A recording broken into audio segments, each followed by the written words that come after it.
Very very good afternoon students. उम्मीद है सभी लोग सेफ होंगे, सुरक्षित होंगे घरों में। तो ये जो दौर चल रहा है नेगेटिविटी का, तो इस समय को आप पॉजिटिव नेचर पे लेके जाएं। अगर कुछ अच्छा है तो मन को वहाँ मतलब केंद्रित करने की कोशिश करें, ताकि ज़्यादा अच्छा होगा। क्योंकि ये नेगेटिविटी से इंसान को टेंशन ही होता है, ठीक है ना। तो ये सब चीज़ें नहीं होगा, है ना। तो फिर आज के लिए हम पढ़ाई शुरू करते हैं। शिफ्ट रजिस्टर्स के बारे में मैंने आपको नोट्स दे दिया था बच्चों। तो शिफ्ट रजिस्टर क्या होता है, आप ये रजिस्टर शब्द देख रहे हो, रजिस्टर शब्द दिख रहा है ना। अपन नॉर्मली रजिस्टर क्या करते हैं, रजिस्टर में क्या करते हैं, लिखते हैं, डेटा लिखते हैं, उसको रखते हैं अपने पास। जब तक फाड़ने फेंकने का मन ना करे, जब तक ये वो डेटा रखा रहता है, मन करता तो कभी कभी पढ़ लेते हैं, है ना। तो सिस्टम भी यही करता है, इलेक्ट्रॉनिक सिस्टम भी यही करता है कि बाइनरी बिट को स्टोर करता है। बाइनरी बिट को जो भी आपने भैया उसको सवाल किए हैं, वो उस चीज़ को स्टोर तो करेगा। मान लो कल के दिन आपने बोल दिया कि हमने तुमसे पूछा ही नहीं था, तो क्या कर लोगे, है ना। वैसे ऐसा होता नहीं है, जस्ट अ जोक। बट ऐसा करता है रजिस्टर सिस्टम, इसलिए करता है कि उसको डेटा स्टोर करना होता है थोड़ी देर के लिए से, ठीक है। रैम और रोम इसीलिए दी होती है, डेटा स्टोर करने के लिए। तो शिफ्ट रजिस्टर क्या करता है कि हमने फ्लिप फ्लॉप पे पढ़े, हम उस पर मेमोरी जो बाइनरी बिट्स थी वो सब हम स्टोर कर रहे थे, ठीक है। शिफ्ट रजिस्टर क्या करता है, एक लॉजिक सर्किट होता है। सबसे बड़ी बात ये लॉजिक सर्किट है, ठीक है। जैसे नॉर्मली गेट्स वगैरह डिजाइन किए जाते हैं, वैसे ही इसमें भी गेट्स लगे होते हैं। लॉजिक सर्किट होता है। ये क्या करता है, बाइनरी संख्याओं को, बाइनरी नंबर्स को संग्रह कलेक्ट करता, बटोरता है। बाइनरी नंबर को सबको बटोरता है और उन्हें दूसरी इकाई को स्थानांतरित करता है। मतलब कि जैसे बाइनरी बिट को हमने यहाँ से बटोर लिया, ठीक है। क्लास में फर्स्ट ईयर सेकंड ईयर दोनों बैठे, मैंने फर्स्ट ईयर वालों को बटोर लिया।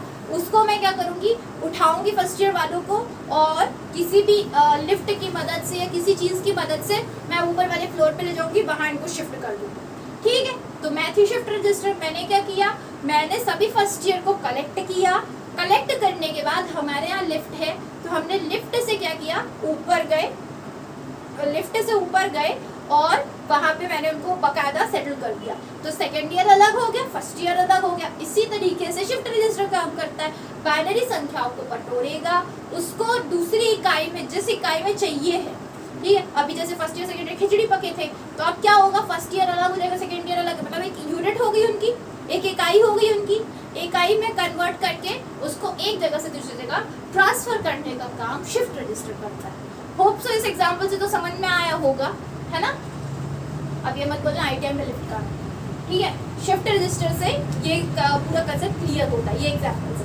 अब बात करते हैं दूसरी इकाई, मतलब जैसे ज़रूरत हो, जैसे मैंने बोला था कि जैसे अगर हम उसको मान लो मैंने 23 लिखा, तो वो 23 को सिस्टम 23 नहीं समझेगा। 2 को बाइनरी नंबर अलग लिखेगा, 3 का बाइनरी नंबर अलग लिखेगा, फिर समझेगा, है ना। तो यही चीज़ है कि उसको दूसरी इकाई में कन्वर्ट करता है। अब उसने बाइनरी तो कर दिया, अब हमको अगर वो आउटपुट में देगा 23 को आउटपुट, तो वो अगर 0101 के लैंग्वेज में देखो, हम कहाँ समझेंगे। हमको पता है, हमने पढ़ लिया, लेकिन नॉर्मल इंसान समझ पाएगा, नॉर्मल इंसान कंप्यूटर यूज ही नहीं कर पाएगा, ठीक है। तो क्या करता है, हमारी लैंग्वेज के अकॉर्डिंग वो कन्वर्ट भी करता है, ठीक है, दूसरी इकाई में कन्वर्ट भी कर देता है और फिर ये काम होता है। तो ये था शिफ्ट रजिस्टर का काम। और ये सब किसके द्वारा किया जाता है, ये सब पूरा काम फ्लिप फ्लॉप के द्वारा किया जाता है, जो कि बाइनरी बिट को स्टोर करता है, ठीक है। ये सब काम फ्लिप फ्लॉप के द्वारा किया जाता है, ठीक है। जिनका अच्छा एक चीज और है, शिफ्ट रजिस्टर की कैपेसिटी कैसे बताओगे, जितना उस पे ढोने की क्षमता हो। अगर मैंने खाली पन्नी ले ली, उस पर मैंने बोला 1 किलो चावल भर दिया मैंने, तो मैं बोलूँगी ना कि 1 किलो का है वेट। अब पन्नी का वेट कौन देखता है, देखता है क्या, नहीं देखता। अगर वही पन्नी बड़ी साइज की है, हम उसका साइज ऐसे डिफाइन तो कर नहीं सकते कि 15 सेंटीमीटर इस पे आ जाए। अगर मैंने उसमें 5 किलो गेहूं भर दिया, तो उस पे क्या हुआ कि मैंने बता रही हूँ कि मेरे पास 5 किलो गेहूं है। तो शिफ्ट रजिस्टर क्या हुआ, पन्नी हो गई और उसके अंदर जो अनाज है वो उसकी कैपेसिटी हो गई, ठीक। तो शिफ्ट रजिस्टर क्या करता है, जितनी बिट वो संग्रह कर रहा है, जितनी बिट वो कलेक्ट कर रहा है, वही उसकी एक्चुअल कैपेसिटी, ठीक। अगर मैं बोलती हूँ कि मैं 100 स्टूडेंट्स को एट ए टाइम पढ़ा सकती हूँ कंटिन्यूअसली, तो वो मेरी कैपेसिटी होगी, मैं तो वही हूँ ना, फॉर एन एग्जाम्पल, ठीक है। मैं तो वही हूँ, मेरी कैपेसिटी कहाँ से पता चली, तो मैं उन स्टूडेंट से पता चला, है ना। तो वैसे ही ये है कि जितना उसने सामान उठाया, जितने बाइनरी बिट उसने संग्रह किया, वो उसकी कैपेसिटी है, उसी को वो स्टोरेज कैपेसिटी उसकी बताता है कि शिफ्ट रजिस्टर इतने केबी का है, इतने जीबी का है, इतने एमबी का है, ये सब ठीक है ना। इतने मेगाबाइट उसने स्टोर कर, 1 मेगाबाइट का है, 2 मेगाबाइट का है रजिस्टर ऐसे, ठीक है। वो तो ये समझ में आया होगा। उसके बाद शिफ्ट रजिस्टर में एक इम्पोर्टेंट पार्ट होता है, क्लॉक पल्स का एक टर्मिनल अलग से लगा होता है।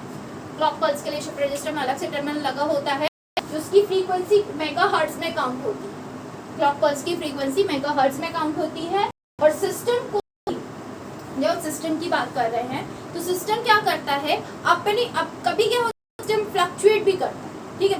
उस पे एसएमपीएस वगैरह सब लगे होते हैं। बाकी चीज़ों की मैं अगर बात करूँ, दूसरे इलेक्ट्रॉनिक्स की बात करूँ, तो फ्रीक्वेंसी कुछ ऐसी होती है कि वो कुछ बाय डिफॉल्ट फ्रीक्वेंसीज पे वो सेट कर दिया जाता है, बाय डिफॉल्ट प्री डिसाइड। हमको पता है ये 10, हमारे पास सप्लाई 10 की आ रही है, अगर हमको पता है कि वो चीज़ 7 मेगाहर्ट्ज पे काम करती है तो हम उसको उतना ही बोलेंगे, ये 7 मेगाहर्ट्ज पे काम करती है, आ रही है 10, आने दो ना, ठीक है ना। तो वही है कि प्री डिसाइडेड फ्रीक्वेंसीज पे पल्सेस से ही आईसीस को चलाता है, प्रचालन करता है। पल्सेस ही कंप्यूटर में आईसीस का प्रचालन करती है, ठीक है। ये जो प्री डिसाइडेड फ्रीक्वेंसी होती है, उसकी वजह से जो पल्स जनरेट हो रही है, वो ही कंप्यूटर में आईसीस का प्रचालन करता है, जिसकी वजह से पूरा सिस्टम चलता है, ठीक है। होप सो ये शिफ्ट रजिस्टर का टॉपिक समझ में आया होगा। सबसे पहले हमने क्या जाना था कि लॉजिक सर्किट होता है। दूसरी बात, बाइनरी संख्याओं को संग्रहित करके एक जगह कन्वर्ट करता है और फिर एक जगह से दूसरी जगह ट्रांसफर करता है। ये समझ में आया। किसके द्वारा करता है? फ्लिप फ्लॉप के द्वारा, ठीक है। उसकी स्टोरेज कैपेसिटी की बात करें तो जितना वो संग्रह कर सकता है वो उसकी कैपेसिटी, उसकी काबिलियत, उसकी क्षमता होती है, ठीक है। इस पे एक क्लॉक पल्स का अलग से टर्मिनल लगा हुआ होता है जो मेगाहर्ट्ज में होती है उसकी, जिसकी फ्रीक्वेंसी। और हमारे सिस्टम में जो आईसीस का प्रचालन होता है वो इन्हीं पल्सेस के कारण, प्री डिसाइड पल्सेस के कारण, क्लॉक पल्स के कारण ही आईसीस चलती है। तो ये था शिफ्ट रजिस्टर के बारे में। अब मैं बात करती हूँ शिफ्ट रजिस्टर्स कितने टाइप के होते हैं।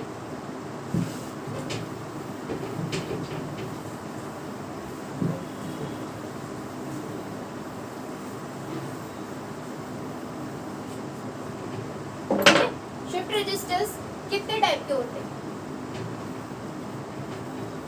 शिफ्ट रजिस्टर्स कितने टाइप के होते हैं? 1, 2, 3 और 4। 4 प्रकार के शिफ्ट रजिस्टर्स होते हैं। सबसे पहला SISO, SIPO, PISO and PIPO।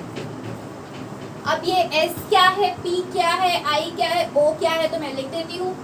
S for serial, ठीक है। P फॉर पैरेलल, ठीक है। I for in, O for out, ठीक है। अब भैया जो हमने तो बोल दिया कि जो डेटा आएगा बेटा तुमको बटोरना है। अब मान लो मैंने कनेक्ट करने गई बच्चों को और वो कुछ तितर बितर भाग रहे हैं, कुछ एक लाइन में खड़े, तो मैं क्या करूंगी उस टाइम पे, ठीक है। उस टाइम मैं कैसे कलेक्ट करूंगी? तो मेरे कलेक्ट करने के 4 तरीके होंगे। मैं शिफ्ट रजिस्टर, ठीक है, मैं पहले कलेक्ट करूंगी। सबसे पहला तरीका, या तो मैं उनको SISO फॉर्म में, सीरियल इन, सीरियल आउट के फॉर्म में कलेक्ट कर लूं, यानी एक सीरियल से I 1 2 3 4 करके और एक सीरियल से मैं उनको शिफ्ट कर दूं 1 2 3 4 करके, ठीक है। ये था serial form, serial wise I, serial wise जाए, ठीक। सीरियल इन पैरेलल आउट मतलब कि एक टाइम पे अगर मैं एक बार 1 2 3 4 ऐसे ले रही हूँ, आ रहे हैं, और उसके बाद जब मैं आउटपुट दूंगी तो वो 4 के फॉर्म में हो, यानी 1 अलग जाए, 2 अलग जाए, 3 और 4 सबको मैं साथ में भेजूंगी। हाँ, मैं एक एक करके अंदर कर रही हूँ लेकिन मैं भेज सबको साथ में रही हूँ। तो ये हो गया SIPO का एग्जाम्पल। अगर मैं एक एक को अंदर आने दे रही हूँ और एक एक आके जाते जा रहा, एक एक आके जाते जा रहा, वो सीरियल इन सीरियल आउट हुआ। अगर एक करके आया, दूसरा भी आया, तीसरा भी आया, चौथा भी आया, मैंने अपने पास रोक लिया, उसके बाद चारों को मैंने इकट्ठे भेजा, तो वो सीरियल इन पैरेलल आउट का एग्जाम्पल है। अब उसी तरीके से पैरेलल इन सीरियल आउट का कैसा है कि लोग आ तो रहे इकट्ठे, 1 2 3 4 आ गए इकट्ठे, लेकिन मेरी मर्जी है कि मैं सबको एक एक करके जाने दूं। पहले 1 जाएगा, फिर 2 जाएगा, फिर 3 जाएगा, फिर 4 जाएगा। ये हो गया पैरेलल इन और सीरियल आउट। ठीक, same example parallel in parallel out का है कि ये सबसे मस्त है, भरी भीड़ में आओ, भरी भीड़ में जाओ। ठीक, मतलब कि सारे डेटा इकट्ठे आएंगे 1 2 3 4 और 1 2 3 4 इकट्ठे से निकल जाए। ठीक है, इकट्ठे ही निकल जाए। ठीक, तो आई होप सो ये समझ में आया होगा। सीरियल इन सीरियल आउट एक एक करके आना, एक एक करके जाना। सीरियल इन पैरेलल आउट एक एक करके आना, ढेर इकट्ठे होके जाना। पैरेलल इन सीरियल आउट इकट्ठे आना बट एक एक करके जाना। पैरेलल इन पैरेलल आउट इकट्ठे आओ और इकट्ठे जाओ, वही वाला हाल है। ठीक है, तो ये होप सो मजेदार टॉपिक है। शिफ्ट रजिस्टर के प्रकार है, ये शिफ्ट रजिस्टर किस तरीके से काम कर सकता है। तो 4 तरीके से काम करता है, SISO, SIPO, PISO और PIPO। इस प्रकार से डेटा को अंदर सिस्टम में लिया जाता है और इस तरह से ट्रांसफर किया जाता है। ठीक है, तो आज का टॉपिक बस इतना ही। इसके बारे में और डिटेल स्टडी कल की क्लास में पढ़ेंगे हम। तो होप सो आप लोगों को पसंद आया होगा टॉपिक। और कोई भी क्वेरी, कोई भी डाउट हो बेटा, प्लीज़ कमेंट सेक्शन में कमेंट करिए। वीडियोस अच्छा लग रहा, बुरा लग रहा, कुछ कहते ही नहीं हो आप लोग, मुझे कैसे पता चलेगा कि हाँ आप लोग देख रहे हो। एटलीस्ट कुछ तो बोलो। ठीक है, नहीं है तो पर्सनल कमेंट करो, है ना, ताकि मुझे खुशी तो हो कि चलो बच्चा पढ़ रहा है ना। तो प्लीज़ कोशिश करिए, वीडियोस का रिप्लाई करिए। कोई भी डाउट हो, कितने बजे भी हो, पूछ लेना। जिस टाइम भी मैं देखूंगी तुरंत रिप्लाई करूँगी। ठीक है ना, तो प्लीज़ ये चीज़ बस मेरी सपोर्ट कर दो। बाकी तो मैं तुम्हारे क्वेरीज के लिए हमेशा खड़ी हूँ। ठीक है ना, तो बस इस लॉकडाउन में अपना ध्यान रखें, अपने परिवार वालों का ध्यान रखें, उनके साथ रहें क्योंकि बहुत ज़रूरी है। ठीक है, हमारे कैमरामैन भी बहुत मुस्कुरा रहे हैं। ठीक है, तो उसके लिए अपने परिवार वालों का साथ इसीलिए रखिए क्योंकि बहुत ज़रूरी है इस समय में किसी का साथ होना। कोई अगर कोविड पॉजिटिव है भी तो बिल्कुल उनको नज़रअंदाज ना करें, एकदम बिल्कुल तुच्छ भावना से ना देखें, उसको प्रॉपर्ली केयर करें, गाइड करें। ठीक है ना, तो please take care in lockdown. स्वस्थ रहें, सुरक्षित रहें, खाते पीते मस्त रहें और पढ़ाई करते रहें। Please take care.